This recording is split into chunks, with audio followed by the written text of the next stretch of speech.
ठीक है, अब एक चीज के बारे में बात करते हैं, पोस्टपोनमेंट भसड़। जो पोस्टपोनमेंट की न्यूज आती रहती है, तो उससे दूर रहकर कैसे अपने आप को गोल सेट करें अपने लिए, और कैसे अकॉर्डिंगली पढ़े हम। अब इसमें मैं आपको एक और सिनेरियो बताता हूँ। लाइक मेरा बेस्ट फ्रेंड जिसके साथ मैं जेई की तैयारी करता था, मतलब मेरे घर के साइड में ही रहता है वो, ठीक है। तो जेई की तैयारी में ही वॉज माई कंपेनियन। तो हम ना दोनों ऑलमोस्ट सेम चीजें करा करते थे। हम यूट्यूब पे भी सेम लोगों को ही फॉलो करते थे, ठीक है, सारी सेम बातें सुनते थे। तो एक चैनल है, ठीक है, उन्होंने बहुत ज्यादा पोस्टपोनमेंट की वीडियोस डालनी शुरू कर दी। अब मैं भी देखता था उसको, वो भी देखता था, पर हम पे दोनों पे असर अलग पड़ रहा था। मेरा ये था कि मतलब मैं कोई अपनी बड़ाई या उसकी कोई बुराई किसी की भी कुछ नहीं कर रहा, बट ये है कि मैं देखता था वीडियो को और मैं न्यूज जान लेता था उस वीडियो से, पर मैं उसकी कोई बात नहीं सुनता था। जो वो एक्स्ट्रा बोलता था ना कि यार ये है अब तो ये होगा, ट्विटर पे जाके ट्वीट करो वगैरह वगैरह, मैंने कभी ट्विटर डाउनलोड नहीं करा इसी चक्कर में, क्योंकि ये सब फालतू के काम है। ठीक है, अगर एग्जाम कैंसिल होना होगा तो होगा, नहीं होना होगा तो नहीं होगा। वो डिपेंड करता है भाई गवर्नमेंट के पॉलिसीज पे, कोरोना के कितने केसेस रहेंगे, बाकी सारी चीज। मुझे मतलब है कि मुझे नई डेट पता चल जानी चाहिए और मैं उस हिसाब से अपनी तैयारी करूँ। वहीं उस बंदे को यार बेचारे को इतना ज्यादा एंजाइटी होने लग गई कि यार पेपर बार बार आता है, नहीं आता है, फिर कैंसिल हो जाता है, फिर वो रुक जाता है 10-15 दिन, पढ़ाई नहीं करता, कभी वो मस्ती में लग जाता है जब उसको पोस्टपोनमेंट की। तो मुझे बताता था कि यार हिमांशु मेरे साथ ऐसा ऐसा हो रहा है, मैं क्या करूँ बता, और मेरा तो बहुत टाइम वेस्ट होता है। फिर आखिरी के जब 12-15 दिन बचे थे ना, तो मेरे घर में कुछ क्राइसिस भी चल रहा था, मतलब प्रॉब्लम चल रही थी, तो मैं घर पर नहीं पढ़ पाता था, मैं बहुत परेशान रहता था। तो एक दिन वो मेरे घर आया कि यार अब तो बस 10-15 दिन बचे यार, पढ़ना है। तो मैं उसके घर जाकर पढ़ा करता था, और जब मैं उसके घर जाकर पढ़ा करता था तो फिर हम उस चीज पे ध्यान नहीं दिया करते थे, फिर मतलब फोन वोन रख दिया करते थे साइड में। हम साथ में लग के 1-1 घंटे का मतलब ऐसे चैलेंज करते थे कि एनटीए को कोई पेपर उठाया वो कर लिया। तो जब ऐसे साथ हो गया तो हमें वो वीडियोस वगैरह देखने की जरूरत नहीं पड़ी। तो जो उसका पीछे इतना टाइम वेस्ट हुआ, आखिर के 10-15 दिन में वो उन सब चीजों को यार मतलब खत्म कर पाया। अगर वो उन आखिरी के 10-15 दिन में, मुझे याद है बच्चे 2-2 3-3 दिन पहले तक भी ट्विटर पे लगे पड़े थे कि यार इसे कैंसिल करो, इसे कैंसिल करो। हाँ, पर हमें पता था कि नहीं होगा यार, ठीक है आ गया एडमिट कार्ड, अब पढ़ लो, पढ़ने का टाइम है। तो हम उस चीज को लास्ट के दिनों में बिल्कुल भूल गए थे। आपको मतलब होना चाहिए फैक्ट से, ना कि न्यूज से। और वही मजा आ रहा है ना वीडियो में। 2021 ईयर जो लोग टारगेट कर रहे हैं उनके लिए बताना चाहूँगा, बहुत बच्चे बोलते हैं कि भैया हमारे लिए कोई क्रैश कोर्स नहीं आ रहा है। जो लोग अभी तक बहुत ज़्यादा पढ़ाई नहीं कर पाए हैं, या फिर जो लोग क्विक रिवीजन चाहते हैं, मजू चैप्टर्स चाहते हैं, टेस्ट सीरीज चाहते हैं, उन लोगों के लिए Unacademy has finally come up with all stars batch Unacademy का। ठीक है, इट स्टार्ट्स ऑन 9th जून। ठीक है, 9 जून को स्टार्ट हो चुका है, but you can still buy the subscription of 3 months and look for it. Educators number 1 top educators of the country, educators की लिस्ट आप स्क्रीन पर देख सकते हो।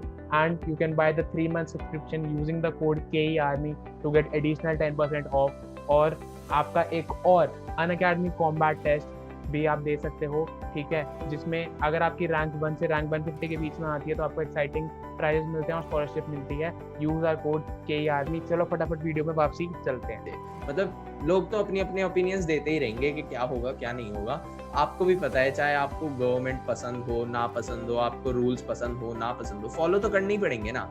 अगर डेट है 15 जुलाई की या 30 जुलाई की या किसी भी दिन की, तो आपका एग्जाम उसी दिन होगा ना। तो आपके पेरेंट्स आपको मना करने वाले कि यार तुम पेपर देने नहीं जाओगे, ये नहीं होनी, वो भी बोलेंगे कि तुम्हें पेपर देना है ना। तुम खुद छोड़ने वाले पेपर, क्योंकि तुम्हें भी पता है तुम्हारा फ्यूचर इस पर डिपेंड करता है। तो बस हमें बस उस डेट को टारगेट रखना है और पढ़ाई करनी है।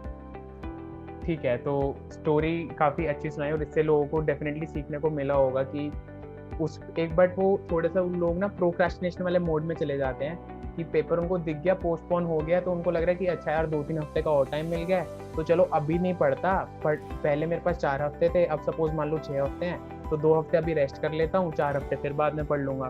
तो ये जो बीच के 2 हफ्ते मिले हैं, इनको क्या यूज़ करना चाहिए, और अगर इनको यूज़ नहीं करे तो क्या कॉम्पिटिशन में तुम पीछे हो रहे हो। बच्चों का ये क्वेश्चन जरूर होता है कि भैया क्या कंपटीशन बढ़ रहा है, बट कुछ ना करके भी तो कंपटीशन में पीछे हो रहे हैं वो। इसको प्लीज एक्सप्लेन करो।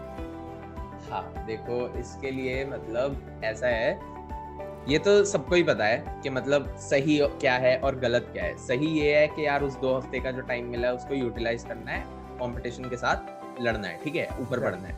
दूसरा गलत ये है कि आप रुक जाओ, मस्ती में लग जाओ, पबजी आने वाला है उसमें लग जाओ, वापस डाउनलोड कर लो, गेम खेलना शुरू कर दो, ठीक है। तो हमें सही और गलत की नॉलेज है।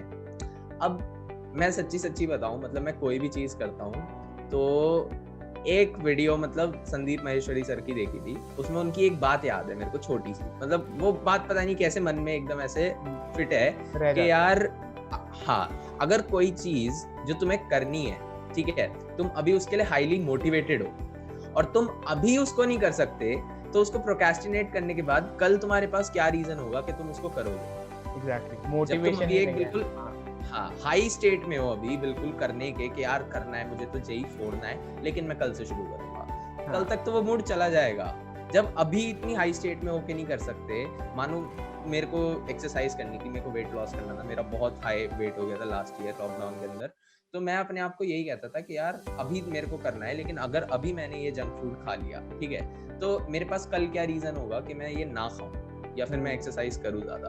बस ये छोटी छोटी मतलब चॉइसेस होती है ना, तुम्हें सही और गलत तुम्हें सबको पता है, तुम बच्चे नहीं हो, बस सब बड़े हो गए हैं, ठीक है। जिसने जेई की तैयारी करी है, मेरे ख्याल से उसने काफी हद तक ना चीजें समझी हैं, और नई चीजें भी, मतलब इतना प्रेशर होता है हर चीज का, मानो पेरेंट्स का हो या फिर टीचर्स का हो, किसी भी चीज का, यार तुम उसके थ्रू आ चुके हो, अब बस एग्जाम रह गया है। तो यार जब तुम इतनी चीजें खुद से सीख चुके हो, हम तो क्या ही हैं सिखाने वाले, तो तुम्हें सारी नॉलेज है, तो तुम्हें बस सही डिसीजन सही टाइम पे उठाना है। उस चीज को अगर ध्यान में रख लो ना, कोई एक ऐसी चीज, जैसे मेरे दिमाग में संदीप सर की वो वॉइस, जो एक छोटे से डायलॉग की वॉइस मेरे दिमाग में फिट हो गई, तो तुम्हारे दिमाग में भी अगर कोई ऐसी छोटी सी चीज फिट हो जाए, तो बस तुम्हें सही टाइम पे सही डिसीजन लेने का मतलब तुम्हें दिक्कत ही नहीं होगी कभी भी, और सारे काम होंगे। हम हमेशा आंसर्स बाहर ढूंढते हैं कि कोई और बोल देना कि नहीं तुम्हें अभी पढ़ना है, हम किसी जो हमारा फेवरेट यूट्यूबर है मुझसे जाके पूछेंगे कि भैया क्या अभी से पढ़ना चाहिए या कल से पढ़ना चाहिए, वो बोल देगा ना आज से पढ़ना है, तो हम बोलेंगे हाँ ठीक है अब मैं पढ़ता हूँ, बट पता हमें भी है, बट हम वो मानेंगे नहीं, हम किसी और से वैलिडेशन चाहते हैं हर चीज़ की जो हम खुद करना चाहते हैं। ठीक है, इसी के साथ जो मेरे पास आज का लास्ट क्वेश्चन है उस पर आते हैं कि एक कितने मॉक टेस्ट देने चाहिए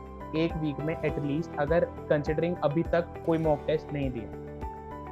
हाँ, तो अगर कोई स्टूडेंट है जिसने अभी तक कोई मॉक टेस्ट नहीं दिया और मानो वो स्टार्ट करना चाह रहा है, उसने अपनी पढ़ाई कर लिया, थ्योरी वगैरह कर लिया, और वो साथ साथ रिवाइज भी कर रहा है, जैसे कि मतलब मैंने भी इसी तरह से स्टार्ट करा था। ऑफ कोर्स ऐसा तो होता ही नहीं है कभी कि सिलेबस पूरा हो जाए, तुम सोच रहे हो कि सिलेबस पूरा हो जाएगा उसके बाद मैं मॉक टेस्ट दूंगा, सिलेबस कभी पूरा नहीं होने वाला, चाहे तुम आज से पढ़ना शुरू करो, चाहे तुम 10 दिन बाद मैं तुमसे पूछूंगा सेम बात, चाहे 1 महीने बाद, सिलेबस नहीं कंप्लीट होगा, तुम आगे का पढ़ोगे पीछे का भूलोगे। लेकिन साथ साथ यार रिवीजन इसीलिए चालू रखनी होती है कि तुम पीछे का जो भूले हो उसको ज्यादा देर तक रिटेन कर पाओ, ठीक है। ये हो गया पहला पॉइंट। दूसरी चीज जो भैया ने पूछी, यार एग्जैक्टली कितने पेपर देने चाहिए हफ्ते में, मेरे ख्याल से एक आइडियल नंबर होगा 2 पेपर्स इन अ वीक, ठीक है। उसमें 2 पेपर्स भाई तुम्हें जो देने हैं ना, उनको ऐसे नहीं देना कि बस पेपर दिया स्कोर देखा बात खत्म। तुम्हें पेपर देना है और कम से कम 2 से 3 घंटे यार उसके एनालिसिस में लगाने हैं, कि तुमने एक घंटे में एक सब्जेक्ट का एनालिसिस करना, क्योंकि मुझे पता है मतलब परफेक्ट तो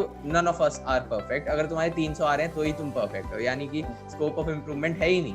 पर अगर स्कोप ऑफ इम्प्रूवमेंट है यार, तो बहुत ज्यादा तुम्हें डीप जाना पड़ेगा उस एनालिसिस में। जैसे कि मैंने एक वीडियो भी बनाई थी एनालिसिस के ऊपर, तो अगर वो देखी हो तो मैंने उसमें एक नोटबुक दिखाई थी जिसमें यार मैं एक क्वेश्चन का 75 क्वेश्चन का पूरा एनालिसिस करता था, और एक रीजन लिखता था हर क्वेश्चन का, कि ये क्वेश्चन मुझसे ठीक भी हुआ तो कैसे हुआ, तुक्के से ठीक हुआ, या फिर मुझे पूरी नॉलेज थी इस वजह से ठीक हो गया, और गलत हुआ तो क्यों हुआ, कोई सिली मिस्टेक थी, कैलकुलेशन मिस्टेक थी, हर चीज तुम्हें लिखनी है, ठीक है। हफ्ते में तुम 2 पेपर दे सकते हो, और जिनकी अच्छे से पूरी तैयारी हो रखी है, मतलब उनको सिर्फ अभी पेपर देने हैं, तो वो 3 भी दे सकते हैं गैप देके 1 दिन का बीच में। तो मेरे ख्याल से बिल्कुल ठीक नंबर रहेगा। और अगर तुम इससे ज्यादा दे रहे हो ना, तो मेरे ख्याल से तुम एनालिसिस उतना ढंग से नहीं कर पाओगे, क्योंकि एनालाइज करने के बाद हाँ तुम अपना जो गैप्स हैं यानी कि वीक सब्जेक्ट्स हैं, तो भाई उन पे तुम्हें काम भी तो करना है ना, उसके लिए तुम्हें टाइम चाहिए बीच में 1-2 दिन का। और अगर इससे कम दे रहे हो तो मेरे ख्याल से वो बहुत कम हो जाएगा, फिर तुम्हें इतनी फील नहीं आ पाएगी मॉक टेस्ट देने की, और फिर पेपर के अंदर कहीं ना कहीं तुम्हें थोड़ा उसका रिजल्ट थोड़ा सा देखना पड़ेगा, मतलब। ठीक है, in short focus on quality not on quantity, ठीक है। एक पेपर 3 घंटे का नहीं है आपका, 6 घंटे का पेपर है, 3 घंटे आप पेपर दे रहे होंगे, 3 घंटे एनालाइज कर रहे होंगे। तो मेरा भी यही पॉइंट था कि 3 papers in a week is fine. एक दिन पेपर दो, अगले दिन एनालाइज करो, एक दिन पेपर दो, अगले दिन एनालाइज करो, ठीक है। और इस अकॉर्डिंग्स में आप पेपर दे सकते हो। अब finally I am done with all my questions. अब Himanshu, what would you like to add if anything. Okay, तो like we covered almost everything in this, but मेरे ख्याल से एक जो सवाल बहुत ज्यादा हम लोगों से पूछा जाता है, जिसमें आप भी एग्री करोगे, जिसमें बच्चे पूछते हैं कि भैया मेरी X परसेंटाइल थी, क्या मैं इतनी ला पाऊंगा? मतलब वो ला पाऊंगा क्यों होता है? मेरे अंदर बस मेरे को लगता है, मतलब अगर छोटी सी एक क्वालिटी थी तो 93 परसेंटाइल जब इतनी खराब आई, यानी 70,000 के करीब रैंक थी, ठीक है, चलो काफी बच्चों की इतनी भी नहीं आती है, बट स्टिल ये कभी डाउट नहीं आता था कि मैं इतनी ला पाऊंगा या इतनी कर पाऊंगा या नहीं। बस ये होता था कि यार मैं मेहनत करूंगा तो हो जाएगा। तो मेरे ख्याल से आप सभी का यार इसी तरह का ना कॉन्फिडेंस होना चाहिए कि ये कोई क्वेश्चन ही नहीं है कि कर पाओगे या नहीं, क्योंकि मतलब मैं भी कोई इतना ज्यादा स्मार्ट नहीं हूँ, तुम लोगों से एवरेज ही होऊंगा, ठीक है। बस ये था कि मतलब मेहनत करूंगा तो हो जाएगा। और मेरे ख्याल से मेरे से जिनकी बेटर परसेंटाइल आई या जिनकी बेटर रैंक आई, मतलब 17,000 लोगों की मेरे से बेटर रैंक आई, तो भाई उन 17,000 लोगों का और ज्यादा विल पावर स्ट्रांग होगी, और ज्यादा कॉन्फिडेंस होगा उनको अपने ऊपर, और ज्यादा मेहनत करी होगी उन्होंने मेरे से। तो यार तुम भी बहुत बेटर कर सकते हो, मेरे से भी बहुत बेटर कर सकते हो, 99.5 या 99.9 भी ला सकते हो, पता है। बस वही है कि तुम्हें अंदर से अपने ऊपर भाई मतलब मोटिवेशन अंदर से आनी चाहिए, वही बिलीफ होना चाहिए अपने अंदर, यार तुम कर लोगे, कर सब सकते हैं। यस, पॉसिबिलिटी की बात नहीं करनी चाहिए मैं कि मैं कर सकता हूँ क्या, पॉसिबल यार कुछ भी है, पॉसिबिलिटी के बियॉन्ड तो है ही नहीं ना कुछ। हम रियलिटी में तो रहते हैं कि ऐसा भी नहीं होता कि जिसकी मान लो कुछ 50 परसेंटाइल आई है वो कह रहा है कि मैं 2 महीने में 100 ला दूंगा, तो वो भी नहीं होता, ठीक है। थोड़ा सा हम रियल भी चल सकते हैं, बट अगर आपकी आई है जैसे 85-90 आई और आप बोल रहे हो भैया मैं 95 या फिर 98 तक पहुंच रहा हूँ, तो yes you can do it. Self believe is the most important thing. खुद पर विश्वास करो, सब कुछ, all things will work out. इससे बस एक लास्ट चीज मैं बताना चाहूंगा, एक आदर्श बर्नवाल जो भैया है हमारे, है ना, उनका काफी बड़ा चैनल है, काफी फेमस। उनके हमारा जब जेई था, उनकी एक शॉर्ट स्किट टाइप्स आई थी, उसमें उन्होंने 2 स्टूडेंट्स का सिनेरियो दिखाया था। पहला बच्चा जिसकी 50 परसेंटाइल आई एक मेंस के अटेम्प्ट में, ठीक है, और वो डिप्रेस हो गया और उसने सोचा मेरे से तो होगा ही नहीं, सब कुछ छोड़ के बैठ गया। वहीं दूसरा स्टूडेंट था यार, उसकी बहुत कम परसेंटाइल आई, 50 परसेंटाइल आई, पर उसमें ये था कि यार मेरे को अब इसे इम्प्रूव करके ना 95 पे जाना है। मतलब उसने अपने लिए गोल सेट करा, उसमें वो बहुत पढ़ा, मेहनत करी, काफी मेहनत करी, 95 नहीं आई, उसकी 90 आई, लेकिन जो वो सेटिस्फैक्शन थी यार मैंने मेहनत करी और उसका रिजल्ट मिल गया एटलीस्ट। 50 से 90 यार कहाँ से कहाँ चला गया वो बंदा।